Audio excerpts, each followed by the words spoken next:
caso, las disculpas, pero creo que esos son problemas técnicos. Bueno, les mencionaba de que nosotros tenemos diversas definiciones de derecho dependiendo del contexto en el que éste se vea. Por ejemplo, nosotros podemos entender derecho como que algo está recto, como que algo no se tuerce, como que algo no se mueve. También tenemos derecho como lado opuesto a lo izquierdo. Y tenemos diversas definiciones que ni siquiera tienen que ver con la parte jurídica.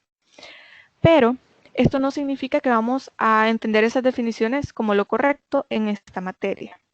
Ahora bien, cuando nosotros pedimos tener una definición de lo que es derecho, tenemos diversos autores, que de hecho la tarea de esta semana es que ustedes hagan un video en el cual ustedes den una definición del derecho.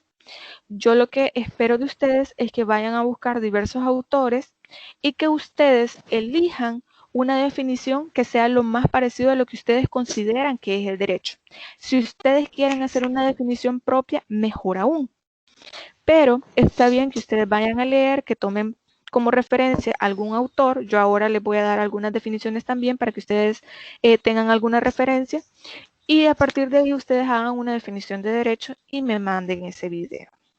Ya más adelante vamos a hablar de esa tarea. Vamos a hablar si ustedes tienen alguna pregunta, alguna duda de cómo se va a hacer. Ahora bien, yo les mencionaba, dependiendo, esta definición va a depender mucho del tiempo o del momento histórico en el que surge esta definición y también de los autores, porque no es lo mismo un autor que en los años 20, en 1920, haya hecho una definición de derecho, Ulpiano en Grecia haya hecho una definición de derecho, que por ejemplo, en Alemania se haya hecho con Kelsen se haya hecho una definición de derecho, etcétera, no es lo mismo porque es un momento histórico distinto y son diferentes corrientes de pensamiento. Si ustedes recuerdan, la semana pasada estábamos hablando de las corrientes de pensamiento y estábamos hablando del positivismo, del justnaturalismo, estábamos hablando también del realismo jurídico, del formalismo jurídico y del escepticismo. Espero que todo esto de lo que les estoy hablando les esté haciendo sentido, que estén entendiendo más o menos el contenido de esta clase, porque la idea es poder hablar de qué es el derecho. Necesitamos estas dos clases, necesitamos esta base para poder seguir avanzando con los contenidos. Es importante que tomen en cuenta las corrientes de pensamiento, que tomen en cuenta qué es el positivismo, qué es el naturalismo y el realismo jurídico, porque son las tres principales corrientes de pensamiento. Y a partir de ahí se hacen diferentes definiciones. En este caso, yo he tomado a bien traerles diferentes definiciones de algunos autores para que vayamos viendo cuáles son los elementos de cada una. Yo no les estoy pidiendo, miren, ustedes se van a aprender una definición de derecho y quiero que eso es lo que manejen en todo el ciclo. No. Quiero que ustedes manejen cuáles son los elementos de la definición y a partir de ahí ustedes puedan formar su propia definición de derecho o se puedan adaptar a la definición de derecho de algún autor que ustedes digan, sí, creo que contiene todos los elementos que forman parte del derecho y esta definición me parece la correcta. Quiero que ustedes sean capaces de analizar, de identificar todos estos elementos. Por ejemplo, si le preguntan a Immanuel Kant, que es uno de los precursores de filosofía y también del derecho, él nos dice que el derecho se reduce a regular las acciones externas de los hombres y hacer posible su coexistencia. Para él, el derecho es eso, nada más, regular las acciones externas de cada uno de nosotros y hacer posible que podamos coexistir, que podamos llevarnos bien. Eso es todo lo que busca. Permítame un momento, por favor.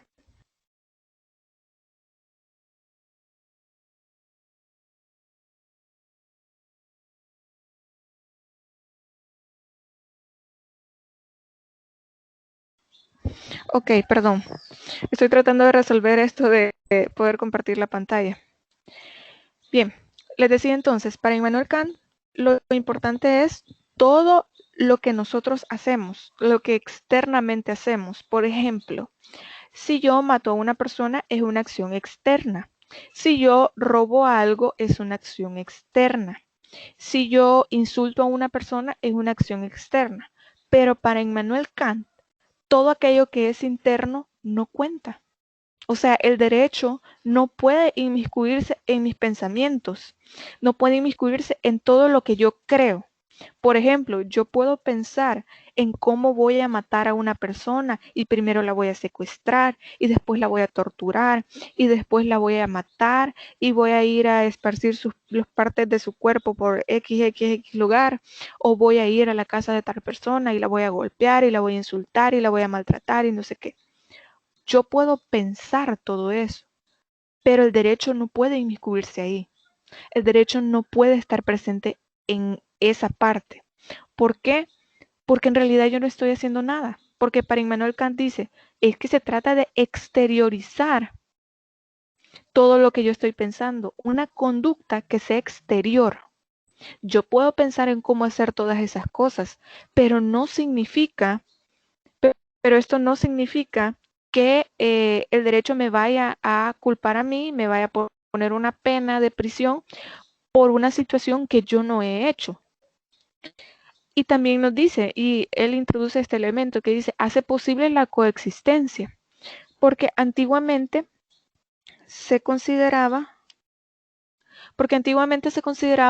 que eh, el derecho únicamente nos servía para no matarnos entre nosotros, porque antes se decía que el hombre era el lobo del hombre, el hombre solo se comportaba, o sea, por naturaleza era malo y solamente se comportaba bien para poder coexistir con otros. Entonces, esto deviene de un documento que se llama Leviatán, en el cual nos decía, miren, el hombre es malo por naturaleza. Para poder coexistir con otros, esta es la única manera. Poder comportarse bien, poder tener normas que hagan que entre ellos no se maten, no se roben, no hagan nada negativo, y de esta manera poder coexistir, poder vivir en bienestar y tranquilidad con otros.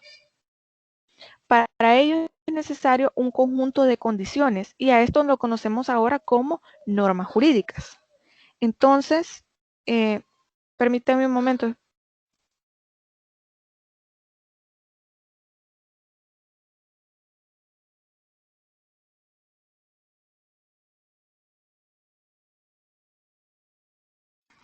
Ok, miren, vamos a hacer algo. Me mandaron otro link para poder entrar a la videoconferencia porque ahí sí puedo compartir la pantalla.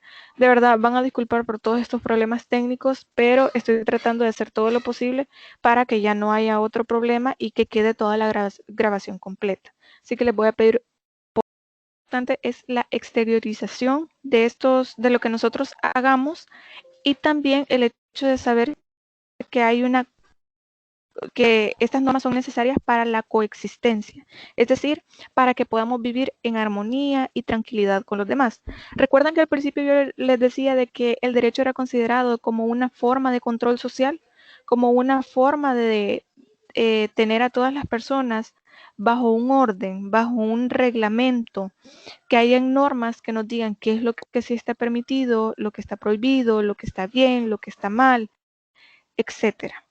Entonces, nos dice Immanuel Kant que este conjunto de condiciones por las cuales es necesario poder coexistir para poder ser árbitro también de los demás, no solo árbitro de mis acciones. Entonces, para él la base era la ley universal de la libertad. De esta forma, yo soy libre de hacer todo lo que yo quiera. Yo soy libre de tomar las decisiones que yo quiera, siempre y cuando yo no le haga daño a los demás. Creo que todos estamos de acuerdo con que esta idea es más cercana a la realidad que nosotros tenemos ahora. Por esta idea que tenía Benito Juárez al decir, el respeto al derecho ajeno es la paz. Si yo no le hago daño a otra persona, entonces esa persona no tendría por qué hacerme daño a mí.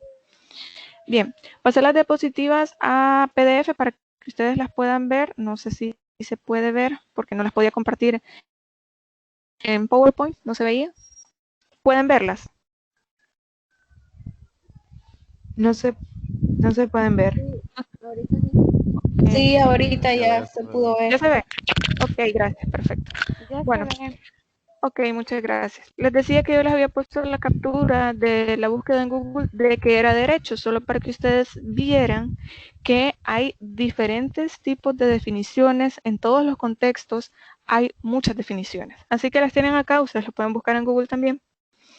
Y estábamos en esta parte, que es el derecho para Immanuel Kant. Y les mencionaba ya, creo que por tercera vez, que significa reducir las acciones externas de los hombres y hacer posible la coexistencia. Ahora vamos a hablar de Marx, que ustedes seguramente lo van a ver en la parte de la sociología porque él es uno de los precursores de las ideas del capitalismo. Está este libro que también tiene ese nombre, El capitalismo, y tiene diferentes ideas sobre lo que son las normas, porque él hablaba del dominio del poder económico sobre las clases, es decir, cómo es que se dividían las clases dependiendo del poder económico que se tenía. Y él decía, la voluntad de la clase dominante erigida en la ley. Para él eso era el derecho. La voluntad de la clase dominante erigida en la ley. Es decir, eran las clases altas, las clases que tenían el poder, aquellas clases que tenían un poder económico, quienes definían qué era lo que iba a estar dentro de la ley. Ustedes van a ver más a fondo esta idea cuando vean sociología, si es que no la están viendo ahorita, o teoría del poder y del Estado. No vamos a ahondar mucho en las ideas de Karl Marx porque, como les digo, él tiene esta idea más basada en el poder económico. Pero sí es importante que conozcamos esta definición porque la próxima clase vamos a ver cuál es la relación que hay entre la sociedad y el poder. Entonces él decía, el derecho es nada más esto, la voluntad de las clases dominantes en una norma obligatoria para todos, porque para él no se le pedía opinión en ese momento histórico, no se le pedía opinión a las clases, entre comillas, bajas sobre las normas que iban a haber. Ahora, claro, es diferente porque ahora nosotros vamos a votar para poder elegir a nuestros representantes, que son aquellos que van a crear las leyes. Por ejemplo, ya en febrero vamos a ir a votar por diputados, vamos a ir a definir cuál va a ser nuestro voto de esos representantes y estos diputados van a ser quienes van a elegir cuáles son las leyes que se van a tener vigentes en nuestro país. Entonces, esta es la expresión de la voluntad condicionada a los intereses comunes. Como les mencionaba, el poder es un tema muy importante en el derecho, porque también la parte económica es una parte importante, porque se decía que aquellos que tienen un poder económico o cierta influencia en ciertos sectores de la sociedad son quienes ven por su propio beneficio, quienes ven por sus propios intereses y a partir de ahí entonces ellos hacen las leyes. Lo que les convenga a las clases altas era lo que era considerado ley. Es precisamente la lucha de los individuos independientes y sus voluntades, las cuales son necesariamente egoístas en su conducta respecto a los otros. Lo que sucedía era eso, se buscaba una ley que beneficiara a las personas que tenían el poder sin importar si esto perjudicaba a los demás.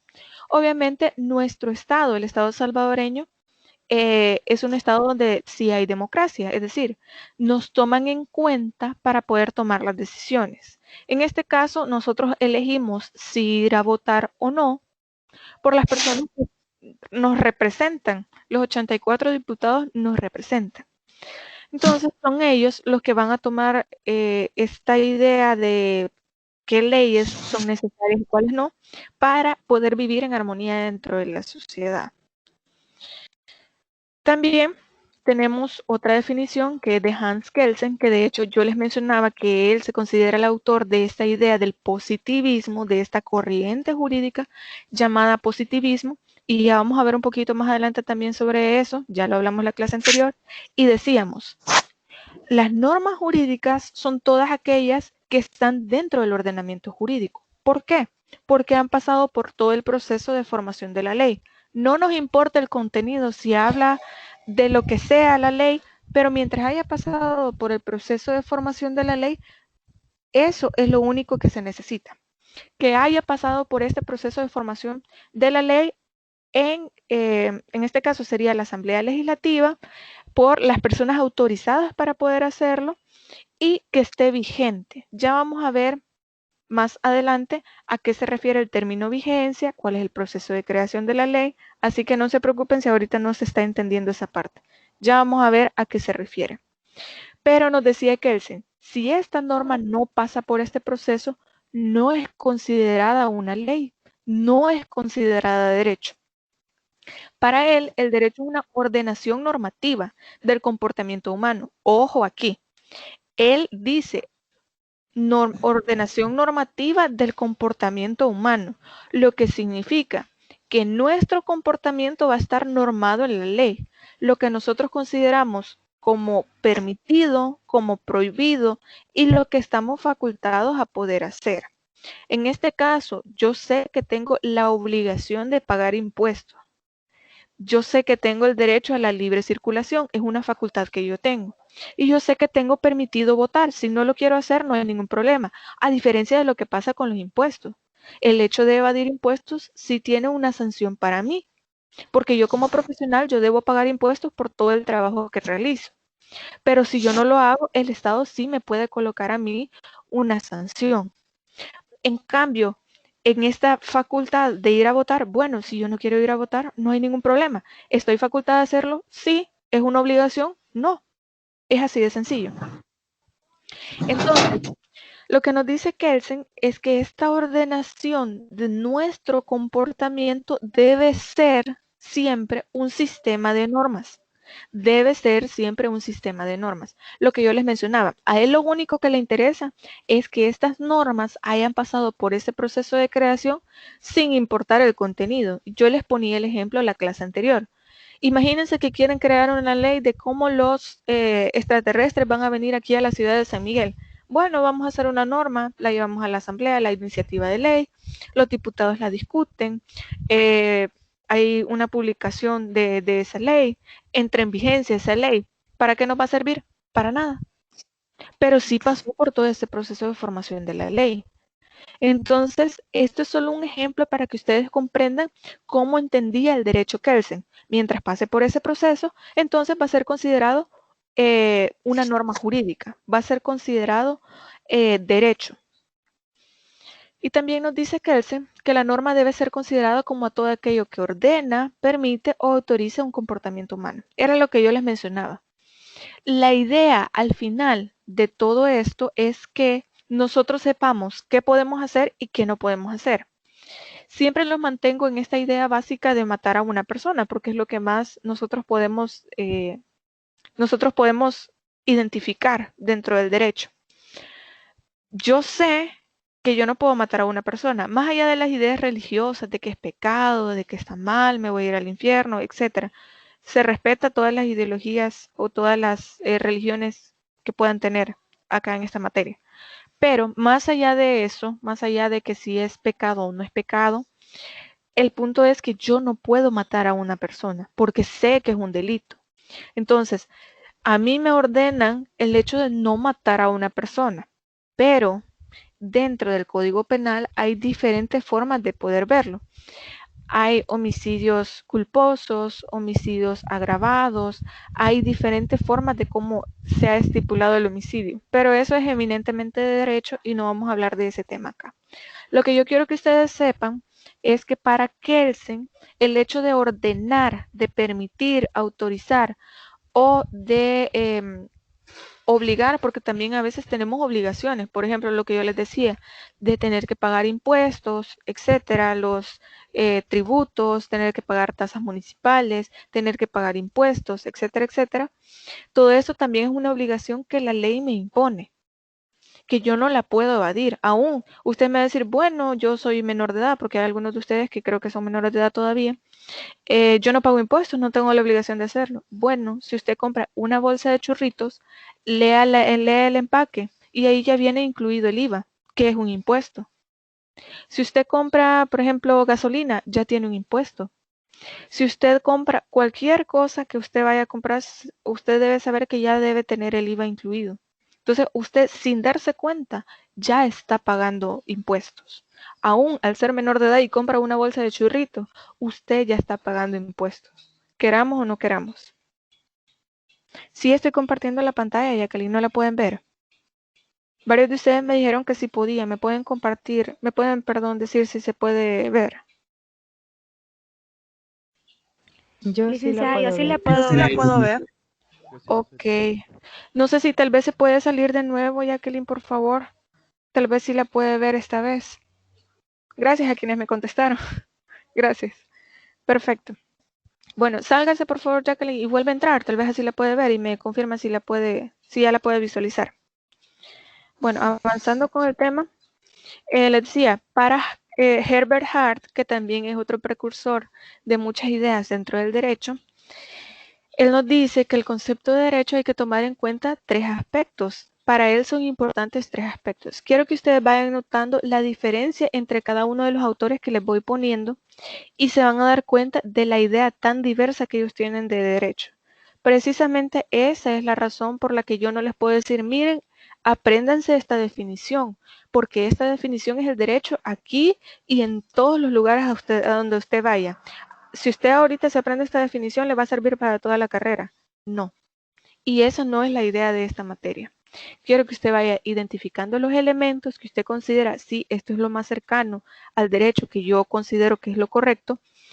Quiero que usted se vaya haciendo esa idea, esa definición, que usted vaya viendo que cada autor tiene diferentes elementos, va desarrollando diferentes elementos que a ustedes les van a servir y ustedes van a ir identificando. Por ejemplo, cuando ustedes vean teoría del poder y del Estado, si no es que están llevando esa materia ya, porque no tengo muy bien conocimiento si la ven en este ciclo o en el siguiente, van a ver a Karl Marx y se van a dar cuenta de que él hablaba de este poder, de la dominación de las clases y del poder económico, etcétera, etcétera. Pero si van avanzando más, si ustedes ven la materia de derechos humanos, se van a dar cuenta de que el derecho también son facultades, que el derecho es como un consenso donde todos tenemos el reconocimiento de derechos humanos, de, por ejemplo, de derechos fundamentales, etcétera. Van a ver toda esta van a ver cómo se engloba todo esto del derecho en diferentes ámbitos. Por eso es que les he traído estas definiciones de diferentes autores. Entonces, Herbert Hart dice que el primero de los elementos que él considera derecho es la reducción de las normas a órdenes respaldadas por amenazas. Lo que yo les mencionaba, en esta norma, en el tipo penal del delito, del homicidio, se dice, el que matare a otro tiene una pena de prisión de 10 a 20 años. Punto. Si usted mata a otra persona, se va a la cárcel entre 10 a 20 años. Va a depender de lo que decida el juez. Entonces, él lo reduce a la existencia de normas, pero que son órdenes que nos están dando, pero a la vez hay una amenaza ahí atrás. Entonces, yo no mato porque yo sé que puedo tener una pena de 10 a 20 años. De cierta manera, resulta ser para mí una amenaza. Yo veo que alguien más mató y veo que le dieron una pena de 10 años como mínimo. Entonces yo no lo voy a hacer porque yo no quiero ir a la prisión, yo no quiero ir a la cárcel. Entonces eso termina siendo como una orden indirecta, como una amenaza hacia las personas que quieren realizar esto, que es un comportamiento no deseado dentro de nuestra sociedad. Ahora bien, si ustedes me dicen, bueno, ¿cómo definimos aquellos comportamientos que no son deseados en la sociedad? ¿O es que nos lo sacamos de la manga? ¿O en qué momento nosotros decimos matar a otra persona es algo que yo no quiero en la sociedad? Es algo que no me parece correcto. Pues bien, ya vamos a hablar de la carga moral que tiene el derecho, pero también vamos a hablar de la idea de cuál es, cuando hablemos de la formación de la ley, vamos a ver cómo es que los diputados, que son nuestros representantes, toman estas ideas de ciertas leyes para poder llevarlas a la realidad, para poder llevarlas a nuestro ordenamiento jurídico, porque es lo más deseable para todos. Recuerden que ellos nos representan a nosotros, entonces nosotros como sociedad llegamos a un consenso de decir, bueno, matar está mal. Entonces necesitamos una ley que tenga una pena, una consecuencia jurídica sobre este hecho, sobre esta situación, porque al final esto va a ser como una amenaza para las personas que quieran hacerlo, para que mi vida no se vea amenazada por otra persona, para que nadie pueda venir a quitarme a mí la vida sin tener una consecuencia. Bien, El segundo elemento es la separación entre el derecho y la moral, y esta última es la consideración de la axiomática del derecho. La axiomática es la ciencia que estudia los valores, solo para que ustedes lo tengan en mente. Y ya vamos a ver, como les mencioné, cuál es la carga moral que tiene el derecho. Antiguamente, yo a eso los había mencionado, tanto la religión como el derecho eran uno solo, a tal punto que era el Papa, en el catolicismo era el Papa el que tomaba las decisiones de lo que era considerado bueno y de lo que era considerado malo, de que era considerado que debía ser una norma, una ley, y de que no. Y de ahí viene algo que se llamaba derecho canónico, que yo no creo que ustedes lo hayan podido mencionar, oír mencionar antes o lo vayan a ver más adelante, pero sí era esta idea de que era el Papa y toda esta parte de la religión católica en la cual decidían que era una norma, cuál iban a ser las normas jurídicas y cuáles no. O sea, las normas que iban a arreglar estos comportamientos de las personas.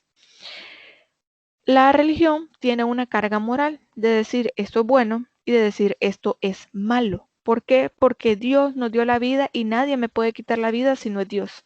Entonces es un pecado que alguien me mate a mí porque yo voy a ir al infierno por matar a una persona.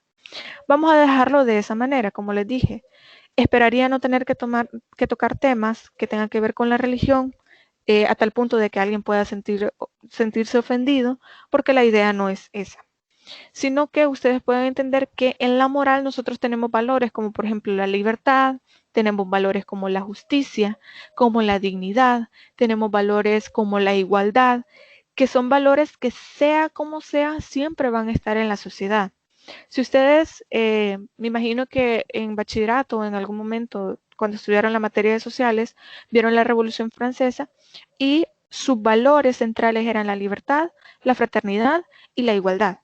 Estos eran los tres valores que básicamente promovieron esta revolución. ¿Por qué es importante tomar en cuenta estos tres valores? Porque de ahí se crearon leyes, porque de ahí comenzó, fue un hito importante dentro de la historia del derecho, porque ahí nos dimos cuenta de que era importante tomar en cuenta los derechos para crear leyes. Entonces, cuando Herbert Hart nos habla de una separación entre el derecho y la moral, nos está queriendo decir, es que el derecho y la moral no pueden estar juntas. Lo mismo que pasaba con Kelsen. Kelsen también nos decía, es que la moral y el derecho no deben estar juntas, porque lo que para mí está mal, para otra persona puede que no. Por ejemplo, les voy a poner este ejemplo nada más para que ustedes lo tomen en cuenta. Imagínense que yo voy a un parque aquí en San Miguel, el parque que sea, o donde ustedes viven, un parque normal. Van caminando, ustedes van con su familia, si tienen hijos, con sus hijos, si tienen sobrinos, hermanitos, no sé, algún niño pequeño. Si van con su familia y ven a una persona o a varias personas que están desnudas, normal, caminando ahí en ese lugar, obviamente a ustedes les puede escandalizar eso, les puede molestar eso, porque eso, de hecho, dentro del Código Penal hay una falta, que esa es una falta a la moral, es una falta a la moral y al orden público. ¿Por qué? Porque se considera inmoral y como una perturbación al orden público que las personas estén desnudas en lugares públicos, porque eso no es lo correcto, es considerado inmoral, es considerado una falta.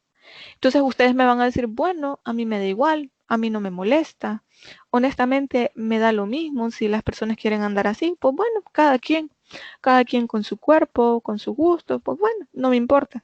Sí, para usted, pero puede que para otra persona sí sea una ofensa. Puede que para alguien que va con sus hijos a ese parque sí sea una ofensa, porque no es algo que quiere que sus hijos vean, porque sus hijos no entienden todavía si eso está bien o si eso está mal. Entonces, así es la moral. Puede que para mí esté bien y que para ustedes esté mal, o viceversa. Entonces, por esto es que dicen varios autores, como tenemos a Hart y a Kelsen, que la moral debe estar fuera del derecho. Porque para unos puede que esté mal matar, pero para otros simplemente no sea algo relevante. O también tenemos el caso de decir, ay, es que mire, esta persona se robó esta gallina porque no tenía que comer, porque su familia estaba, por ejemplo, tenía un familiar enfermo y quería la gallina para hacerle una sopa porque no tenían que comer. Como su familiar estaba enfermo, necesitaba darle algo de comer o necesitaba robar estos $5 para comprarle un jarabe a su familiar enfermo, etcétera. Y ustedes pueden decir, no, pero sí está mal lo que hizo, pero está justificado. Entonces, lo que nos dice Herbert Hart y Kelsen es que sí, el problema es darle este sentido moral al derecho, cuando al final el hecho de robar, el hecho eh, sí, de robarse esta gallina, de robarse este dinero, de robarse esto, esté mal. Porque imagínense, ustedes pueden decir, no, si se robó solo una gallina, no es nada. Pero ¿qué pasa con personas que han robado millones y millones y millones de dólares? Ya sea a empresas, al gobierno, etcétera. No nos vamos a meter a esa parte de política que ustedes ya, me imagino que ya tienen en mente. Entonces, está mal. ¿Por qué? Porque si usted roba $1, $5, $20, $1.000.000, robar es robar. Eso es lo que nos está diciendo Herbert Hart y Kelsen.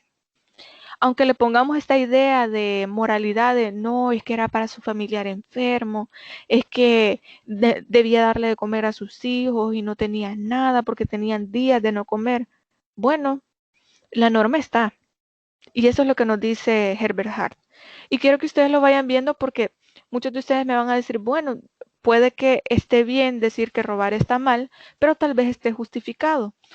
Ahora bien, en el derecho actualmente en El Salvador, no con estas definiciones, hay muchas formas de atenuar, se le llama, así es el término, atenuar estas penas y decir, bueno, vamos a valorar el caso, vamos a ver qué es lo que se puede, cuáles son las peculiaridades del caso para ver qué pena se le da a esta persona. Porque de que robó, robó.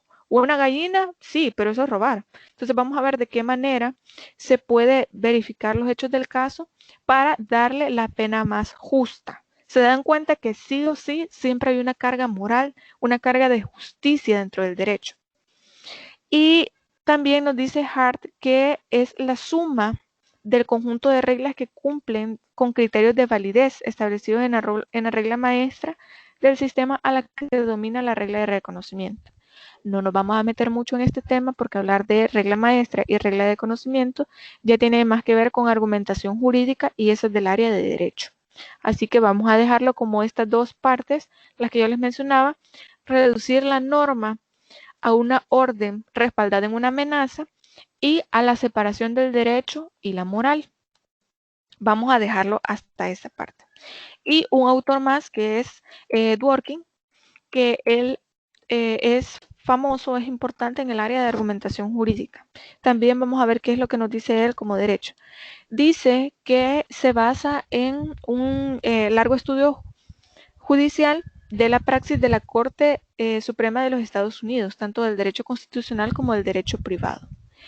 En este caso nosotros tenemos una sentencia de Estados Unidos que de hecho fue la primera que hablaba de derecho constitucional, que es la de Marshall versus Madison. Y ustedes la pueden buscar en internet.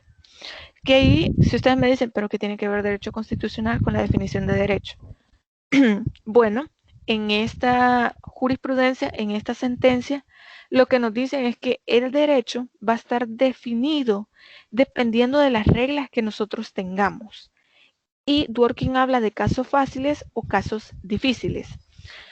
En este caso, él nos dice, los casos fáciles son aquellos que nosotros ya tenemos una norma. Por ejemplo, usted ve que una persona mató a otra, ahí está el cuerpo de la persona que ha fallecido, ve que esta persona tiene el arma, coincide con la herida de bala, por ejemplo, que recibió esta persona, hay muchos testigos, hasta lo grabaron y lo subieron a internet, todo eso. Tenemos identificada perfectamente a la persona, tenemos identificado el hecho, etcétera. Y dice, el que matare a otro tiene una pena de 10 a 20 años. Pues bueno, ya tenemos esta norma, se adecúa a la norma que ya tenemos. Pero ¿qué pasa con aquellas normas o aquellos hechos que no hay una norma? Entonces aquí nos dice Dworkin que las leyes van a ser aquello que nosotros podamos interpretar de esa norma. Sé que suena un poco complejo ahorita, pero ya lo vamos a ir entendiendo. No nos vamos a detener tanto acá, pero ya lo vamos a ir entendiendo, ya les voy a ir explicando y les voy a recordar este punto para que ustedes ya lo tengan en cuenta.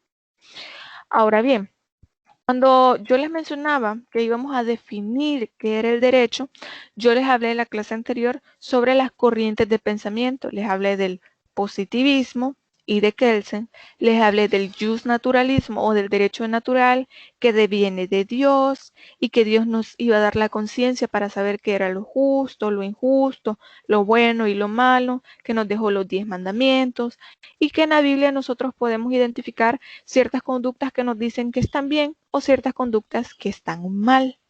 También tenemos el realismo jurídico, que yo les decía que normalmente esto es lo que se da en Estados Unidos, que ya los jueces ven los casos y ellos que nos dejó los 10 mandamientos y que en la Biblia nosotros podemos identificar ciertas conductas que nos dicen que están bien o ciertas conductas que están mal. También tenemos el realismo jurídico, que yo les decía que normalmente esto es lo que se da en Estados Unidos, que ya los jueces ven los casos y ellos no se basan para resolver en una norma, sino que se basan en su propia experiencia. Por ejemplo, yo puedo tener un caso hoy de un divorcio y que tienen cierta cantidad de hijos, que tienen ciertas particularidades, no tienen bienes en común, tienen cierto tiempo separados, cumplen con todo lo que dice la ley. Bueno, los voy a divorciar, dice el juez. El siguiente día tiene un caso exactamente igual, bueno, no igual, parecido, porque no son las mismas personas, con la misma cantidad de hijos, de ser posible la misma edad, no tienen bienes tampoco, las mismas circunstancias, el mismo tiempo de separación, pero ahora el juez decide, no, no los voy a divorciar. Y fundamenta su sentencia diciendo, no, es que considero que la relación en este caso puede unirse de nuevo por cualquier razón. Entonces, ¿qué pensarían ustedes si hoy un juez resuelve este caso de una manera y el siguiente día resuelve un caso muy, muy parecido de otra manera? Nos hace sentir inseguros, como que nosotros no tenemos la certeza de qué es lo que va a pasar si yo llego a divorciar a otra persona, si yo como abogada llevo un proceso para divorciar a otra persona. Ahí está el problema, que el realismo jurídico como que tiene ese vicio, como que tiene ese error de dejarle al juez la libertad de que él decida que si él se despertó hoy de mal humor, entonces hoy va a resolver de una manera. Si mañana él se despierta de buen humor, va a resolver de otra manera. Y nosotros no podemos permitir que el derecho sea de esa manera. Para eso nuestras leyes ya están escritas, ya por lo menos aquí en El Salvador, ya están escritas para decirnos cuáles son los parámetros, cuáles son las reglas, cuáles son las normas que se van a aplicar. Les menciono esto de nuevo para que podamos ver. Aquí les había dejado yo un video que creo que no lo vamos a poder ver, a menos que, permítanme, se lo voy a reproducir en el PowerPoint que yo tengo y me dicen si lo escuchan, por favor. Permítanme. Le voy a dar play y ustedes me dicen si lo escuchan. ¿Se escucha? ¿Alguien escuchó? No se escucha. No se escucha, licenciado. Ok, bueno. Ok, bueno, entonces nos vamos a quedar aquí sin ver el video, pero yo les he dejado una lectura en el recurso complementario que se llama Los exploradores de las cavernas. Y les voy a explicar. Básicamente el video era para explicar ese caso. Si no quieren leer esas 5 páginas, les había dejado ahí el video. De todos modos, les voy a subir esta presentación por si se quedan con la duda.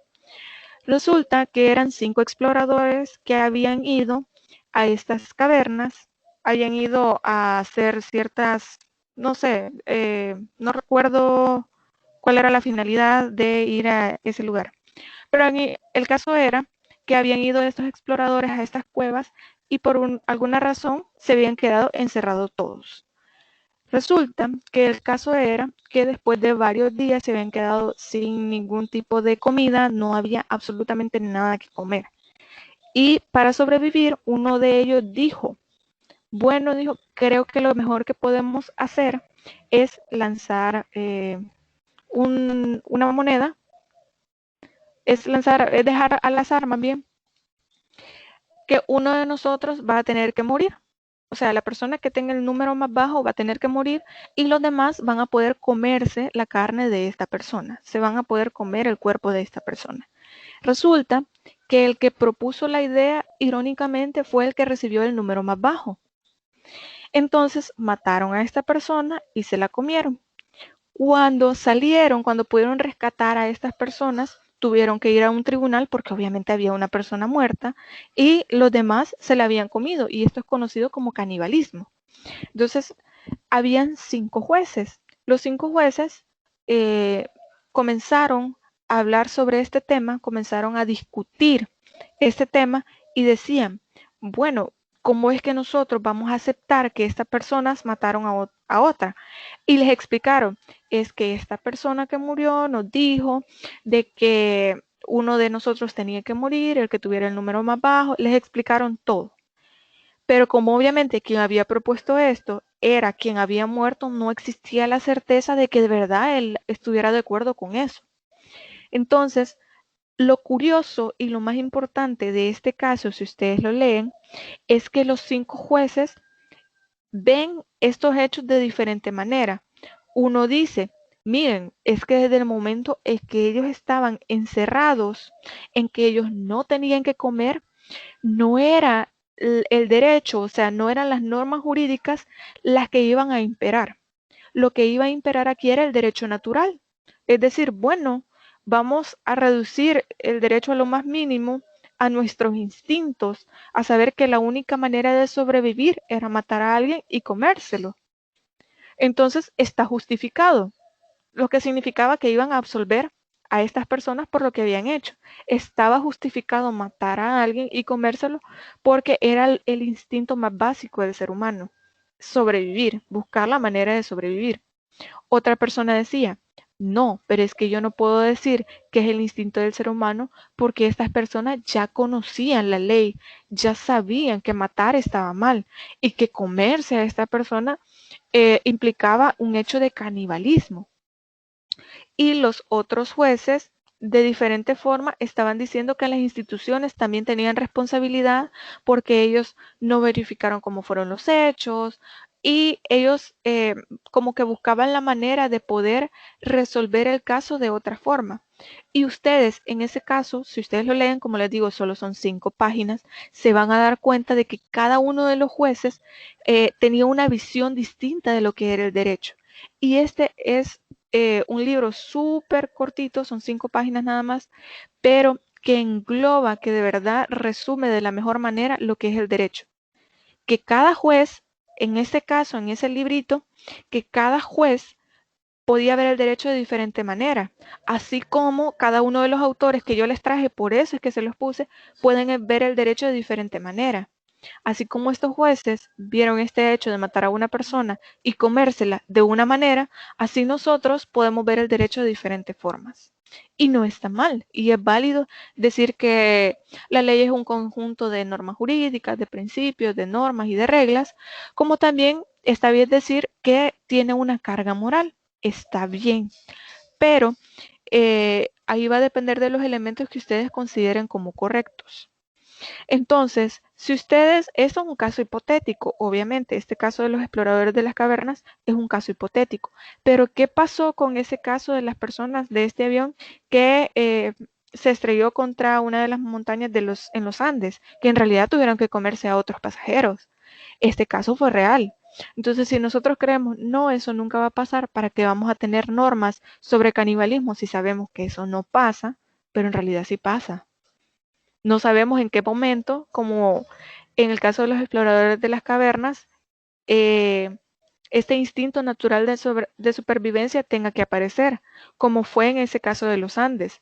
Fue un instinto nada más de supervivencia, de pensar que en algún momento ellos los iban a rescatar, pero tenían que sobrevivir. Y más en esas temperaturas tan bajas, tan pero tan bajas, era necesario mantener el calor, o sea, de comer algo para no tener que descompensarse o tener hipotermia, etcétera. Entonces, este caso, espero que ustedes lo lean, nos sirve para eso, para entender que siempre, aunque nosotros tengamos el mismo hecho, podemos verlo desde diferentes ópticas. ¿Es válido? Sí, es válido. Pero fíjense que, por ejemplo, esta corriente del justnaturalismo,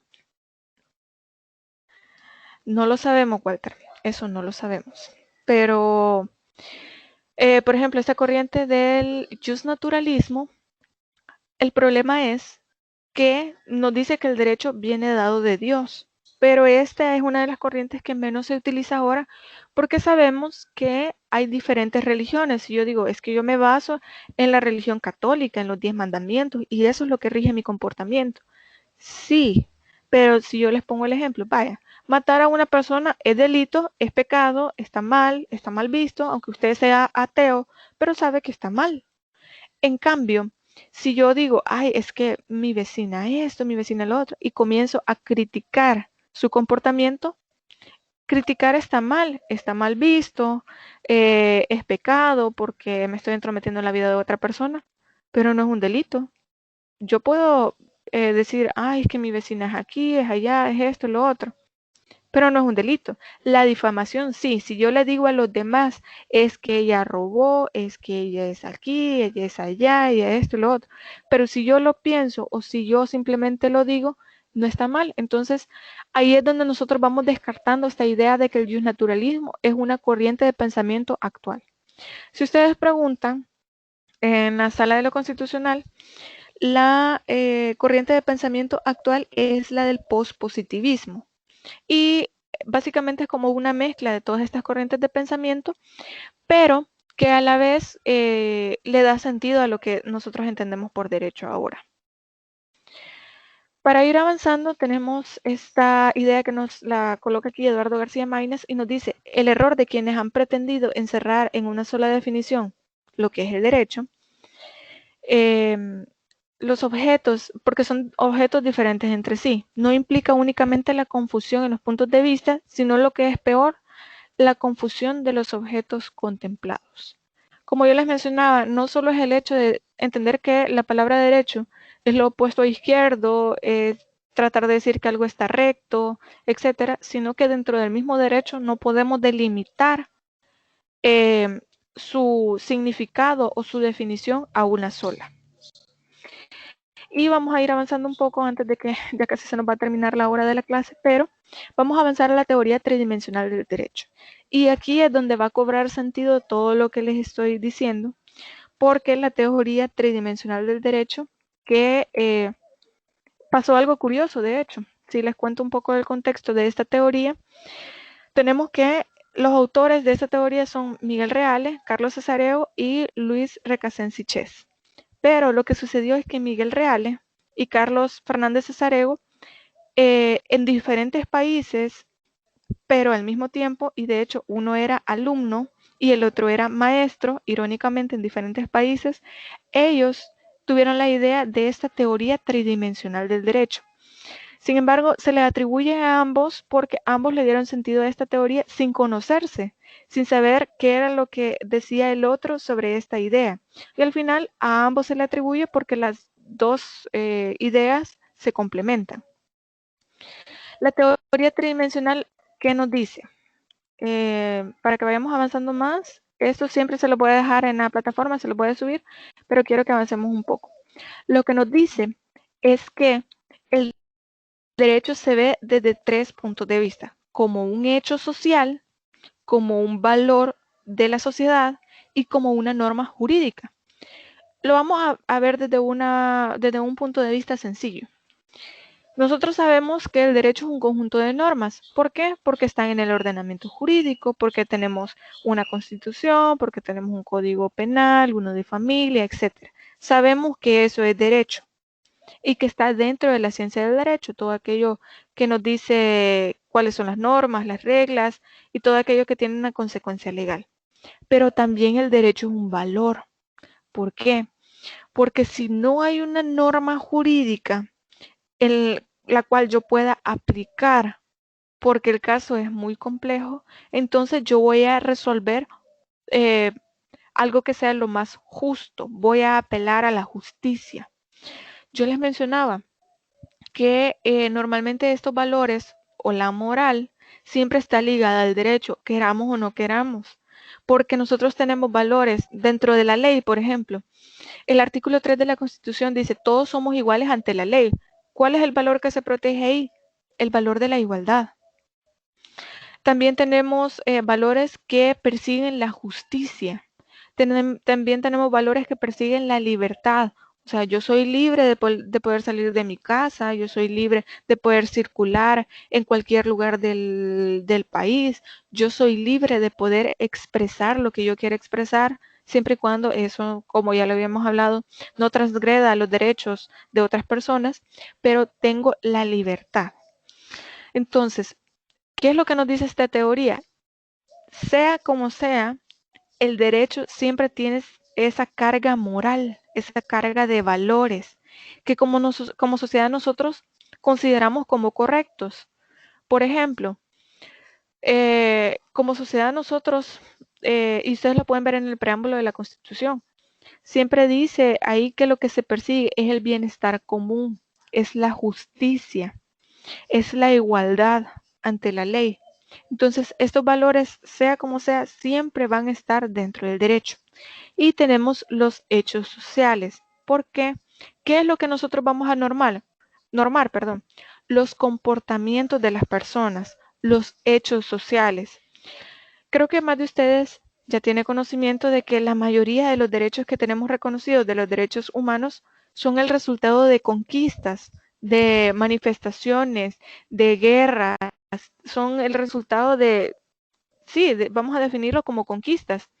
Por ejemplo, en San Salvador normalmente tienen problemas con el agua, porque no hay agua, porque no les llega, etcétera, etcétera. Y hay muchas manifestaciones por eso. ¿Qué fue lo que sucedió entonces? Que era necesario tener una ley que tuviera que ver con el agua. También teníamos muchos problemas con el medio ambiente. Entonces, ¿qué sucedió? Hay leyes de tercera generación referentes a los derechos del medio ambiente. ¿Qué es lo que les trato de decir con esto? Los hechos sociales, la sociedad va cambiando tanto que es necesario normarla. Por eso es que los hechos sociales son parte del derecho. ¿Por qué? Tenemos, por ejemplo, la idea de el derecho a la verdad. Nosotros ahora tenemos reconocido el derecho a la verdad por el caso del Mozote, por esta demanda que tuvimos de carácter internacional hacia los hechos sucedidos en el Mozote, en lo cual nos decía, bueno, si se va a, por ejemplo, sí se va a tener una consecuencia jurídica por estos hechos, pero también tenemos derecho a saber qué es lo que pasó. No es solo que le vamos a poner una pena o una consecuencia jurídica a las personas que tomaron estas decisiones, sino que, bueno, más allá de la ley de amnistía, que ese es otro tema, sino que nosotros queremos saber qué fue lo que pasó, queremos saber quién tomó las decisiones, por qué, quién dio esta orden, etcétera, etcétera. Tenemos derecho a saber qué fue lo que pasó. Entonces, jurisprudencialmente ahora se entiende que el derecho a la verdad es un derecho al que todos tenemos acceso. ¿Por qué? Por este hecho social, por este hecho histórico en la sociedad salvadoreña. Entonces, quiero que se vaya comprendiendo que esta teoría tridimensional del derecho es la que nos dice, ok, el derecho va a estar basado en valores que como sociedad nosotros consideramos como lo correcto, como lo que está bien, pero también nos podemos basar en hechos sociales, es decir, nosotros como sociedad tenemos necesidades de que, por ejemplo, se regule el derecho al agua, se regule el derecho al medio ambiente, se regule todos estos derechos que no los tenemos en la Constitución, pero que son necesidades que tenemos, que tal vez son el resultado de una manifestación, que son el resultado de, por ejemplo, un disturbio que haya habido, pero que sea necesario una regulación sobre eso. Y también de las normas jurídicas, que como les mencionaba desde el principio, nosotros tenemos a nuestros diputados que nosotros hemos elegido, que nosotros hemos votado por ellos, para que sean ellos quienes tomen a bien crear ciertas leyes dependiendo del contexto social y jurídico que estamos viviendo. Entonces, esta es la teoría tridimensional, que el derecho se basa en normas, se basa en hechos sociales y se basa en valores. Y ahora es donde cobra sentido todo lo que hemos estado hablando. No podemos separar los valores o la moral del derecho porque siempre va a haber una carga moral, queramos o no queramos. Si no me creen, busquen el preámbulo de la Constitución de la República y lo que dice ahí es que se va a buscar la justicia y se va a buscar el bienestar social. Esos son los valores que como sociedad nosotros queremos cuidar, que queremos mantener.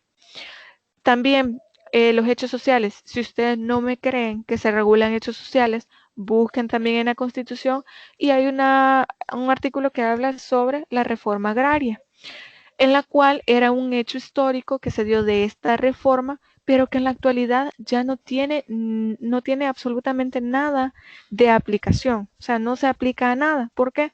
Porque ese momento histórico ya pasó. En ese momento en el que entró en vigencia la Constitución, era necesario regular esos hechos, pero ahora ya no. Entonces, a eso se refiere el derecho. No solo son las normas, sino qué es lo que se va a proteger como sociedad y cuáles son las necesidades que tiene la sociedad para que haya una norma que le dé respaldo a estos hechos. No sé si se va entendiendo hasta acá, si ustedes me van entendiendo a qué se refiere. Ahora bien, creo que vamos a finalizar hasta acá el contenido de esta mañana, bueno, ya casi de esta tarde, pero quiero que se entienda que la idea básica de qué es el derecho es que ustedes puedan hacer una definición con los elementos más importantes, que en este caso ustedes me pueden decir, bueno, los elementos que yo considero más importantes es la idea de un control social, de la preservación de ciertos valores y también de cubrir ciertas necesidades sociales o responder a ciertas necesidades sociales a través de normas, a través de reglas, a través de principios. Ustedes pueden ir formando esta definición de lo que es el derecho. Para eso yo les he pedido que ustedes hagan su propia definición de lo que es derecho y esta es la tarea que se tiene para esta semana y es su primer laboratorio. Vale el 30% de su nota. Únicamente quiero que ustedes hagan un video en el cual ustedes me expliquen qué es lo que entienden ustedes por derecho. Les mencionaba al principio, ustedes pueden buscar ciertos autores y decirme, mire, licenciada, yo considero que este autor se acerca más a lo que para mí es el derecho por este elemento y me explica. Por ejemplo, por el control social. Para mí significa tener control sobre los comportamientos de cada uno de los miembros de la sociedad y a través de esto buscar el bienestar social, la armonía, etcétera. Que ustedes me expliquen cada uno de los elementos de esta definición y me digan por qué consideran que está bien o no esa definición. Esa es la tarea que ustedes tienen. Ya les dejé el buzón habilitado para que ustedes puedan colocarme ahí. Y también una cuestión importante, pueden subirlo a un canal de YouTube y mandarme el enlace, pueden subirlo el video en MP4 o también pueden mandármelo en Google Drive, pero por favor, si me lo mandan en Google Drive, es necesario que me den el permiso de poder acceder. Igual si me lo mandan en YouTube, tiene que estar público porque si no, no lo voy a poder ver. Ya el ciclo pasado tuve algunos problemas con algunas personas porque me mandaban el enlace de Google Drive y no lo podía ver. Entonces al final recuerden que esa es su nota del primer laboratorio. Entonces si no lo puedo ver y ustedes no me mandan el link, entonces no le voy a poder poner la nota. Claro, si no lo puedo ver, yo les voy a mandar un mensaje y les voy a decir, miren, por favor pónganlo público, por favor mándenme el enlace porque no lo puedo ver y voy a esperar a que ustedes me lo manden para poder asignarles su nota. Así que no sé si hay más dudas, si hay alguna pregunta sobre esa actividad. La fecha de entrega. La fecha de entrega es para el domingo de esta semana, que si no me equivoco tiene que ser 31. Permítanme. Sí, domingo 31 a las 11:59. Así que tienen lo que resta de la semana para que busquen algún autor, para que lean algún documento en el cual ustedes encuentren esa definición. La extensión del video no máximo de 5 minutos, por favor. Si usted quiere extenderse un poco más, no hay ningún problema. Pero tome en cuenta también que mientras más largo sea el video, más puede tardar en cargar. Pero como usted lo puede subir en YouTube, únicamente me manda el enlace y no creo que haya problema en la plataforma. Y me dice Ashley, ¿el video será subido a YouTube? No, si usted quiere, lo puede subir en un canal de YouTube que usted tenga y me manda a mí el enlace para que así yo lo pueda ver. Si no lo quiere subir ahí, me puede mandar el MP4 y no hay problema. O lo puede compartir en una carpeta de Google Drive y me manda el enlace para que yo pueda verlo. Y me dice Karen, debe ser de 5 minutos, no menos de 5 minutos. Recuerden que usted se está ganando el 30% de su nota de primer cómputo con este video. 5 minutos hasta muy poquito es. Así que por favor esfuércense, hablen despacio, que se entiendan sus ideas y también que el contenido debe ser pertinente. No me vayan a salir ahí con alguna idea que no tenga nada que ver. Si ustedes tienen dudas o no saben de la veracidad o de que si pueden confiar en cierta información que han encontrado en internet, me la pueden mandar y me dicen, mire, ¿le parece que esta información está bien? Porque recuerden que si usted pone en Google qué es derecho, le van a aparecer hasta de Rincón del Vago, de no sé qué, de Wikipedia, y puede que no sean definiciones que se apeguen mucho a la materia. Por ejemplo, el año pasado yo estuve dando esta materia primer ciclo cuando todavía era presencial y les pedí a unos alumnos que me hicieran una exposición sobre el derecho y algunos elementos más. Y me decía, es que los estados federados, pero miren, aquí no tenemos estados federados. Esa información la sacaron de México. Entonces, eso no es pertinente para el tema que estamos tocando. Entonces, si usted duda de esta información que usted ha encontrado, me la puede mandar, yo la veo y yo le digo, sí, mire, está bien, no hay problema, para que su nota se la gane con la mejor información que tenga. Me pregunta Brenda que si se puede utilizar fichas. Miren, de preferencia, yo esperaría que ustedes hagan el esfuerzo de aprenderse ciertas cosas, ciertas ideas, pero si usted necesita material de apoyo, no hay problema. Eso sí, no quiero que lean, que únicamente lleguen, pongan el papelito enfrente y comiencen a leer. No. Si me va a leer algo, por lo menos explíquemelo. Por lo menos dígame, mire, para mí es un ordenamiento de control social. Ok, yo entiendo que el ordenamiento de control social es esto, lo otro. Que usted me explique. Pero si usted solo va a leer, yo no le puedo asignar el 30% de una nota porque usted me ha leído algo. Que solo busco en Google y que únicamente me lo va a leer. Por favor, esfuércense. Y me dice Selvin, ¿podemos apoyarnos de alguna ficha durante el video? Pues ya les acabo de responder.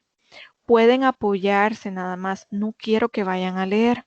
Quiero que ustedes busquen la información, lean alguna idea ahí y que me la expliquen. Después pueden leer otro pedacito y me lo expliquen. ¿Ok? Les estoy pidiendo nada más que se esfuercen un poquito porque es el primer laboratorio. Recuerden que ya estamos en nivel universitario. Estamos hablando de que el nivel cambia, que vamos a ir exigiendo un poquito más. Así que les hago saber esto para que ustedes ya lo tengan en cuenta. Tienen hasta el domingo para mandarme ese video, así que tienen tiempo para buscar la información y también para ir viendo qué es lo que van a decir, cuál es la idea que ustedes quieren transmitir y también qué es lo que van a explicar. ¿Ok? Ahora sí, ¿alguna otra pregunta? ¿Estamos bien? Ok, bueno, si ya no hay más preguntas ni, perdón, ni comentarios, creo que alguien está escribiendo. Vamos a esperar nada más a ver qué nos dice. Ok, perfecto. Nos dice Selvin que sí y esperaría que los demás también. De todos modos, tenemos el foro semanal de consultas. También tenemos la mensajería de la plataforma y el grupo de WhatsApp para que ustedes me hagan la pregunta que quieran en el momento que quieran. Por si tienen alguna duda. Así que nos vamos a quedar hasta acá. De verdad, las disculpas del caso por estar entrando y saliendo. Como ustedes vieron, creo que era problema de la plataforma. Espero que no se vuelva a dar. Espero que no haya ningún problema.